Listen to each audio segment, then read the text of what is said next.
Welcome, modern day mystics, fellow truth seekers, James and Justin, back again with another reaction video. We're going to be taking a look at another See You in History video, and this is on the 10 avatars of Vishnu. Now, I understand that these videos may not always be 100% accurate, but what we're going to do is, after this, we're going to go through Hindu saga. They have each individual avatar, which I think will probably be a bit more accurate. So don't freak out. And also, if you have a suggestion on a video that you think is more accurate about these 10 avatars, let us know in the comments. Cool. But with all that said, I guess we'll get into it.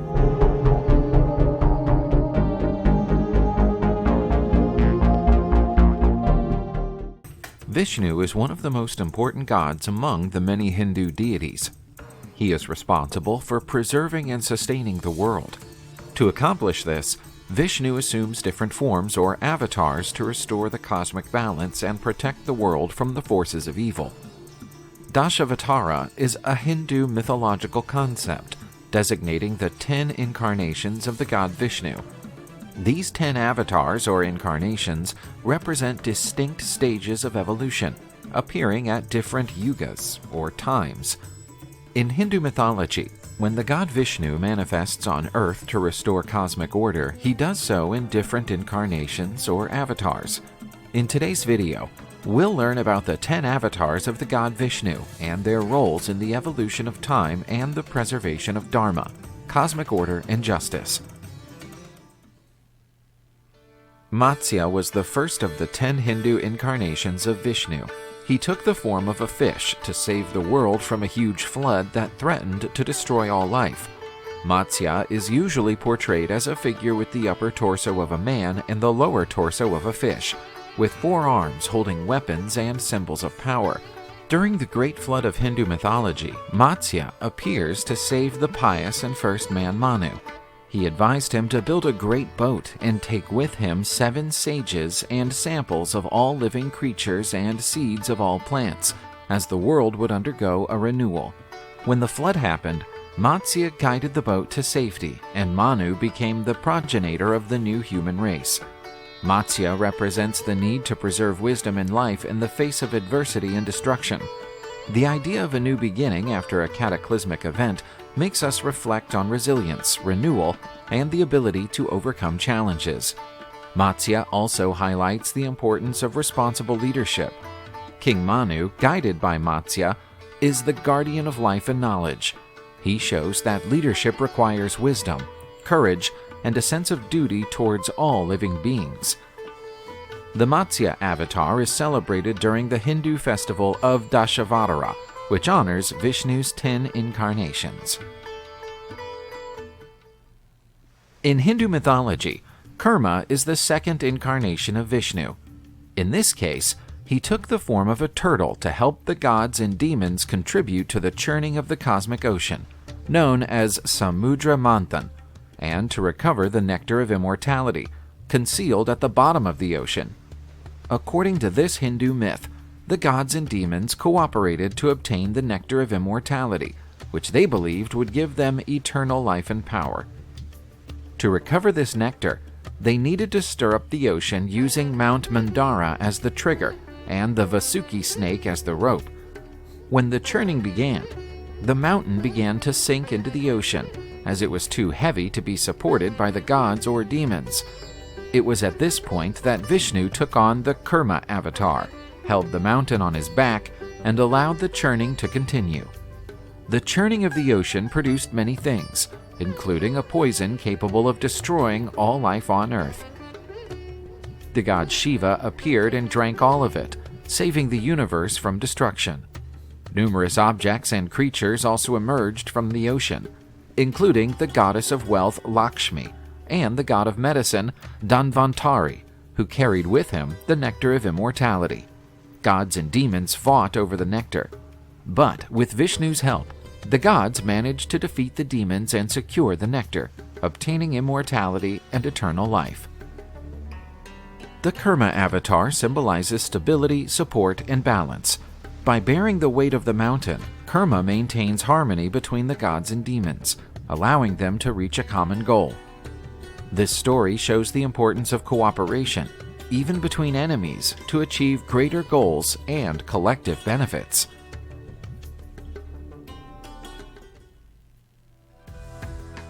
Varaha is worshipped as the third avatar of Vishnu. He is usually depicted with a human body and a boar's head, holding a disc, a conch shell, and a war club, symbols of his divine powers. In Hindu mythology, Vishnu took the form of a boar or a human with a boar's head to rescue the earth, personified by the goddess Bhudevi from the demon Hiranyaksha, who had kidnapped her at the bottom of the cosmic ocean. Legend has it that Varaha dived to the bottom of the ocean and fought a fierce battle with the demon Hiranyaksha, killing him after an epic battle that lasted 1,000 years. Afterwards, Varaha carried Bhudevi on his tusks to her rightful place. The goddess Bhudevi was so grateful to Varaha for saving her that she became his loyal devotee and vowed to always serve him. After rescuing the goddess, Varaha rested on Mount Meru, the axis of the world, and created the universe. He is sometimes referred to as the cosmic boar, and is said to have dug the earth out of the cosmic waters with his tusks. In this redemptive mission, Varaha symbolizes the divine force, capable of rescuing and purifying. The story reminds us that, even in the most demanding circumstances, light and truth will prevail over darkness and injustice. Narasimha is considered one of the strongest and most fearsome incarnations of Vishnu. This avatar has a human body with the head and claws of a lion. Narasimha is considered a symbol of protection and courage, capable of destroying all the forces of evil.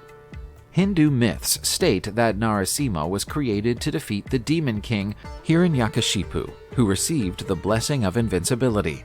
The demon became arrogant and tyrannical, persecuting anyone who did not worship him as a god. The tyrant banned the worship of Vishnu and oppressed his devotees, but his own son, Prahlada, remained a fervent devotee of Vishnu, resisting all attempts to change his faith. Angered by Prahlada's unwavering devotion, Hiranyakashipu challenged him to show where Vishnu could be. Prahlada replied that Vishnu is everywhere, even in the columns of the palace. Hiranyakashipu attacked one of them, where Narasimha appeared. The demon and Narasimha fought fiercely, but Hiranyakashipu was unable to stop Narasimha, who killed the demon by laying him on his lap and tearing him apart with his claws. That was the end of tyranny and the revival of cosmic order. The universe felt relieved, and Vishnu's devotees celebrated the victory of justice. Prahlada, with tears of devotion in his eyes, knelt before Narasimha. The latter, despite his ferocious appearance, blessed the young prince with love and protection. Narasimha's saga is a timeless narrative that portrays the power of faith. Narasimha, with its ferocious form and protective nature, symbolizes divine omnipresence and intervention to protect righteousness and faith. This story underlines that, no matter how strong the forces of evil, justice and truth will prevail. In Hindu mythology, during an ancient war, the king of the gods Indra lost his empire to the king of demons Bali. Indra asked the god Vishnu for help in recovering his domains. Vishnu embodies Vamana for the 5th time, the younger brother of the god Indra, a Brahmin dwarf. Bali was an extremely virtuous demon, observing all religious principles and never failing to fulfill a request from a Brahmin. Vamana got an audience with Bali, asking him for a piece of land to live on, the size of 3 of his steppes. Bali owned the entire galactic system and wanted to fulfill little Vamana's humble wish.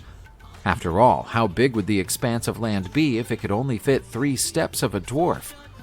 In the first step, Vishnu enveloped the entire galaxy. In the second, the entire universe, and then wondered where he was going to put his foot for the 3rd step. When Bali noticed that Vamana was Vishnu in disguise, he offered him his own head. Vishnu put his foot on Bali's head and pushed him into the underworld. Vamana symbolizes divine cunning and humility, showing that cosmic balance is often achieved not by force, but by wisdom. Bali, on the other hand, represents righteousness and virtue. Even in the face of unfavorable circumstances, it shows that true devotion has no room for pride. The story underlines the importance of balance and justice, as well as the need to keep one's word and honor commitments, even when the consequences are unexpected. All right, we made it through the first 5 avatars of Vishnu. Did anything stick out to you within the... Well, there's so much, and the classic thing of being like, man, why doesn't Marvel make their own versions of this stuff? Because it's so cool. But for some reason, what stuck out to me is recently we did a video about the illusion of time, as if time isn't real, and an argument for the only thing that's real is actually the present, and it's only ever been real, and it only ever will be real, the present. And I was thinking about what would happen if you looked at all this stuff as if it's only ever happening now, that it's not ancient, that this reflects reality now. And like sort of you could open your third eye and see the significance of these stories in real time. That's one thing I thought of. And then the other thing, I'll just quickly say the other last thing I thought of was, Dr. Jordan Peterson does videos and does series on the Bible, taking it apart and looking at the symbolism and all the little stories, And I thought, man, I hope he one day gets his hands on Hindu mythology. That's what this is called. Well, to be fair, like I hear what it says Hindu mythology right in the title. Yeah. But I'm sure there's a lot of people who are saying, because sometimes we get in the comments, people will be like, it's not mythology, it's like real. I'm not saying it's actually. I'm just going by the title of the video. Yeah.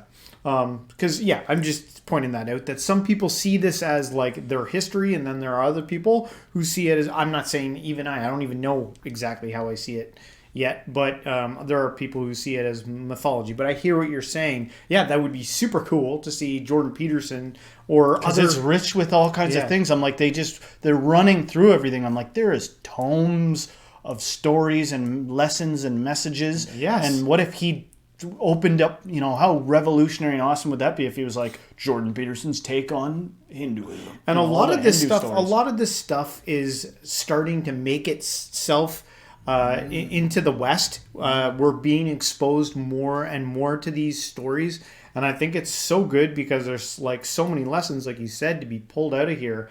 And it's new, I think, for Westerners, because there's like, you see a human dynamic also behind these gods, a relatability, something that can make you kind of, I think, understand yourself better through these stories in a way that's more personal, I think, sometimes, than seeing God as this way off distant being that has no relevancy whatsoever to you.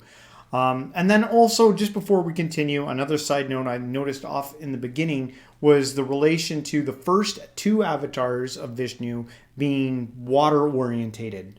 And a lot of the religious things that we've been covering start with water is in the beginning. So I wonder if let us know in the comments why it started with water. And it's just an information download. It's a psychedelic spiritual information download. Yeah. Watching it. I hope that's one of the effects of it. But anyway, let's continue. Parashurama is the 6th avatar of Vishnu in Hindu mythology. He was born to sage Jamadagni and his wife Renuka. Parashurama was known for his exceptional talents as a Brahmin warrior and his unwavering devotion to Vishnu.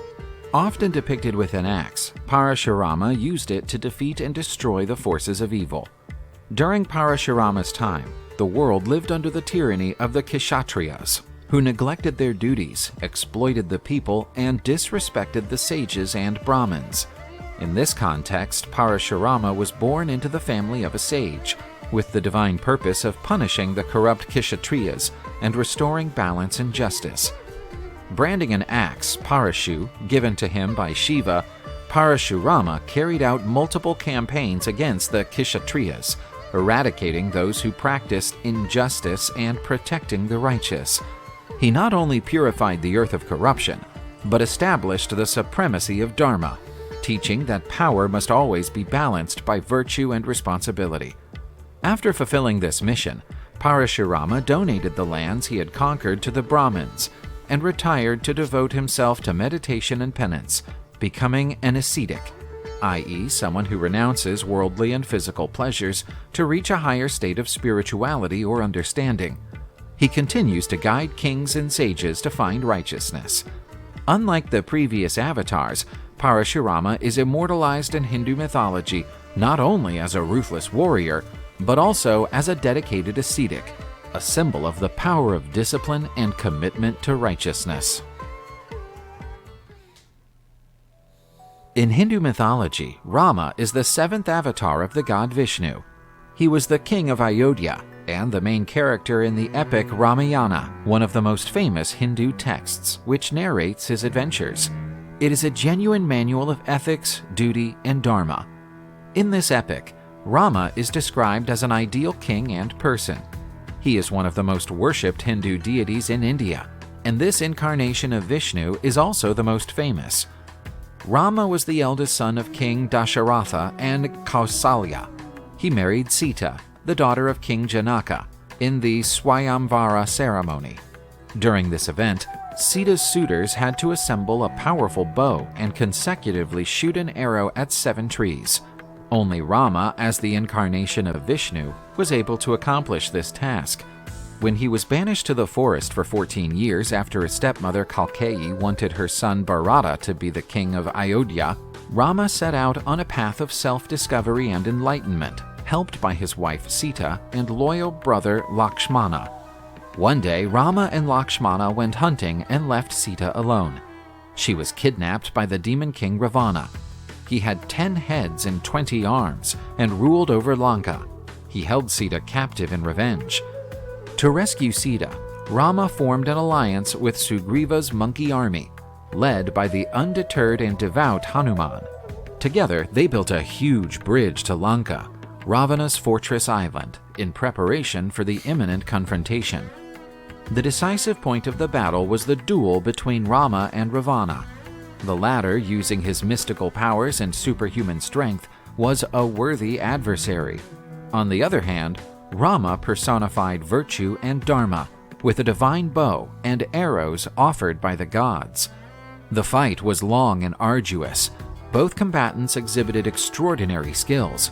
Ravana cast spells and summoned demonic creatures, while Rama responded with divine arrows and the power of his virtue. Each of Ravana's attacks was countered by Rama, who remained steadfast. The battle reached its climax when Rama, under the guidance of the wind god Vayu, and armed with the knowledge he had acquired from the sages, launched the divine arrow of Brahma at Ravana. It pierced his heart, and he fell defeated. It was the victory of good over evil, of justice over injustice. After the end of his exile, Rama returned to Ayodhya as a hero and was crowned king. Today, Rama is revered for his courage, virtue, bravery, and absolute devotion to his wife and to Ayodhya. Krishna is one of the most famous and fascinating characters in Hindu mythology.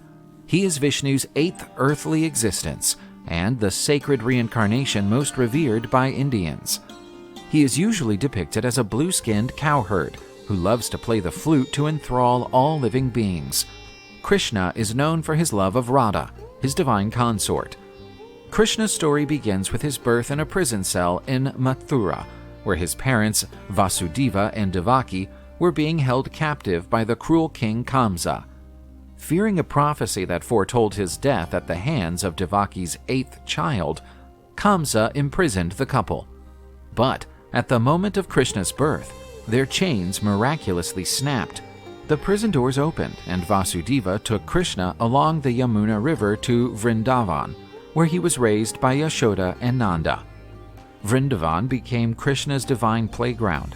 It was there that he pulled off countless pranks, which are remembered and celebrated to this day. One of the most cherished is that of Krishna stealing butter from the gopis' houses, earning him the nickname Makhan Chor, butter thief. Krishna was not only a cheeky boy, but also a loving protector. He saved Vrindavan from various calamities, which proved his divinity. When the serpent demon Kaliya poisoned the river Yamuna, Krishna subdued Kaliya with his divine dance over the serpents' heads, purifying the waters and saving the villagers. The later phase of Krishna's life is filled with heroic deeds and political cunning. The god is also known for his teachings on the path of righteousness and his role as guide and friend to the hero Arjuna in the Indian epic poem Bhagavad Gita. In it, the master guides his disciple Arjuna in the battle of Kurukshetra between the Kauravas and Pandavas, fought to combat good and evil. Krishna is celebrated annually at the Jamashtami festival, which honors his birth and legacy. With his delightful flute and profound wisdom, he continues to be a source of inspiration and devotion in Hinduism, whether as the mischievous boy from Vrindavan or as Arjuna's spiritual guide. Krishna exemplifies divine love and eternal wisdom. His teachings in the Bhagavad Gita continue to have an impact on devout hearts, illuminating the path towards spiritual fulfillment and harmony with the divine. In addition to Hinduism, Krishna is also venerated by some followers of the Hare Krishna movement. Originating in the 20th century, the Hare Krishna chant Krishna's names and perform devotional practices to achieve spiritual enlightenment. In Hinduism, Buddha is revered as the 9th avatar of Vishnu, a divine incarnation who brought with him messages of compassion, nonviolence, and enlightenment. This belief is based on the idea that Vishnu, the preserver god of Hinduism, takes on various forms or avatars to restore cosmic order and protect the world from evil. As a rule, most Hindus believe that Gautama Buddha was another incarnation of Vishnu. However, most Buddhists do not share this belief. This issue is critical for both religions, as Vishnu and Buddha are deeply venerated. Vishnu took the form of Buddha to eradicate pain and suffering, teaching the path of renunciation and enlightenment. He was born as Siddhartha Gautama into a royal family, but renounced wealth and power in search of truth, achieving enlightenment under the Bodhi tree. The Buddha avatar's mission was to restore balance and justice by eliminating excessive ritualistic practices and fostering the true essence of dharma. Central to Buddha's teachings are the Four Noble Truths, diagnosing the nature of human suffering and prescribing a path based on ethics, meditation, and wisdom to achieve nirvana, the state of liberation and peace. The presence of Buddha in the avatar tradition of Vishnu points to Hinduism's capacity to absorb and harmonize different currents of thought, valuing spiritual diversity and recognizing underlying unity. As a Vishnu avatar, Buddha is a prominent example of harmony and mutual respect between religious traditions in India. He is revered as a compassionate guide who illuminates the path of wisdom and compassion, teaching how to overcome suffering and reach inner truth. Whether as the founder of Buddhism or the incarnation of Vishnu, Buddha continues to be a source of light and peace for humanity. Kalki, the Destroyer, is the 10th and final incarnation of Vishnu. According to Hindu belief, Vishnu materializes on earth whenever the world is threatened by evil and chaos, with the aim of restoring order and righteousness. In Hindu cosmology, Kalki is prophesied as the 10th and final avatar of Vishnu, who is destined to appear in the future to usher in the end of the current age, known as Kali Yuga, and begin a new era of truth and virtue, Satya Yuga. Kalki is often portrayed as a warrior on a white horse, wielding a flaming sword, which symbolizes the destruction of evil and the re-establishment of dharma. According to some Hindu texts, Kalki will be joined by a group of Saptarishi warriors who will help him in his mission to restore order to the world. The god will establish a new era of truth and righteousness, and his teachings will put an end to the cycle of birth, death, and rebirth. Kalki is considered a symbol of hope and renewal in Hinduism. His appearance is eagerly awaited by many Hindus. They believe that his arrival is imminent and that the signs of his coming are evident in the world today. Man, I really liked that. I was shocked that Buddha was the 9th avatar. There was a few shocking things in there. One, that Rama is more popular than Krishna. I thought Krishna, hands down, would have been the most popular. And then the similarities at the end with the person that they're expecting, I forget the last avatar's name. he comes on a white horse with a sword. That's you don't just find that in Hinduism. But that trend is so popular in other religions. The idea of someone coming back to bring peace and justice and restore everything. Right. The way it just, Because some of the stories seem to be depicting ancient things, then, the timeline, and then the future idea of it, right? Yeah. I find it fascinating that the one incarnation as a child was kind of like a rascal, was kind of like, Yeah. Prankster or something. Yeah, but it also might be something that you would expect from a child, the childlike behavior, because it seemed to me that Vishnu coming down and embodying all these different forms was like taking on like every type of character type almost. Saying to like kind of pointing towards the idea that whatever the environment, you need to be able to adapt to bring balance towards things. You have to become whatever the environment requires in order for it to bring balance. But I don't know. Let us know in the comments, guys, what you think about that, how accurate it is. And then again, remember, I think we're gonna go through the 10 avatars individually, because there are videos on them. If this was missing something or you think it got wrong, I think it will smooth things over. But anyway, guys, hopefully you liked our reaction on this video. If you did, don't forget to hit the like, subscribe, share this with a friend, and everyone, until next time, stay spiritual.